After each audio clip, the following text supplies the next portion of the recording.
বরকে খুশি করার জন্য আজকে আমি বরের পছন্দের রান্না করলাম। আজকে আমি রান্না করব ডিম দিয়ে আলু তরকারি। হ্যালো ভিউয়ার্স, আসসালামু আলাইকুম। আশা করি আপনারা সবাই ভালো আছেন। আলহামদুলিল্লাহ, আমিও ভালো আছি। তাড়াতাড়ি সিদ্ধ হওয়ার জন্য আমি কিন্তু আজকে প্রেশার কুকারে বসিয়ে দিয়েছি ডিম এবং আলুটা। এখন আমি এর মধ্যে যা যা আমার প্রয়োজনীয় সব কিছু আমি রেডি করে নেব। এদিকে আমি পেঁয়াজটাও কিন্তু সুন্দরভাবে কেটে নিচ্ছি।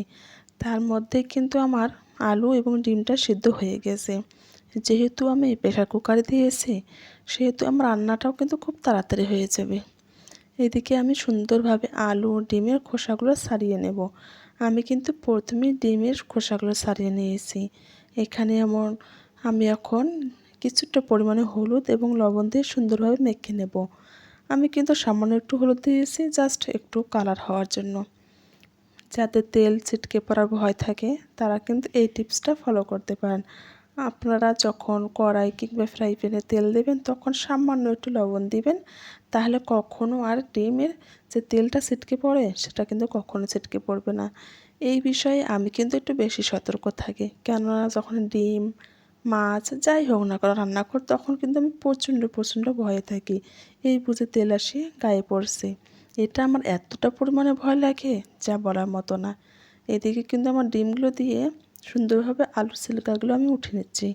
এরপর আমি আলুটা সুন্দরভাবে রেডি করে নেব। এই রান্নাটা যে খেতে এতটা মজা ছিল যা আমি কখনোই ভাবতাম না। আমি কিন্তু এর আগে কখনোই এই রান্নাটা করিনি। আজকে যখন সকালবেলা আপনাদের ভাইয়াকে আমি বললাম যে কী তরকারি রান্না করব, তখনই কিন্তু ও আমাকে এই রেসিপিটা বলেছে যে তুমি এটা রান্না করতে পারো।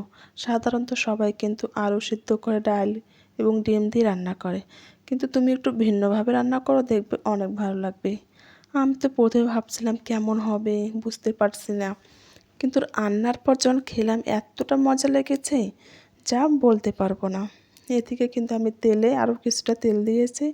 পেঁয়াজটা যখন একটু হালকা কালার এসেছে তখন এর মধ্যে হলুদ, মরিচ গুঁড়া, জিরা গুঁড়া এবং আমি আদা রসুন লবণ সমস্ত কিছু দিয়ে সুন্দরভাবে আগে মশলাটা কষিয়ে নেব। যখন এক পর্যায়ে দেখবেন সুন্দরভাবে কষিয়ে নেওয়া হয়ে যাচ্ছে, তখনই কিন্তু এর মধ্যে আলুটা অ্যাড করতে হবে। আলুটা কিন্তু আমি এখন পর্যন্ত আস্ত অবস্থায় রেখে দিয়েছি, কোনোভাবে ভাঙিনি। যখন আমি সুন্দরভাবে কষতে কিন্তু আমি আলুটা সুন্দরভাবে ভেঙে নেব। দেখুন আমার মশলাটা কিন্তু অলরেডি কষিয়ে নেওয়া হয়ে গেছে। এখন আমি এর মধ্যে আলুটা অ্যাড করে দিলাম। রান্নাটা খেতে এত দারুণ হয়েছে, আপনারা চাইলে কিন্তু এই রান্নাটা করে খেতে পারেন। পরিবারের সবাই অনেক বেশি প্রশংসা করবে। আমি নিজ রান্না বলে বলছি না, রান্নাটা কিন্তু প্রচুর সুন্দর, যেমন দেখতে হয়েছে খেতেও কিন্তু দারুণ মজা হয়েছে।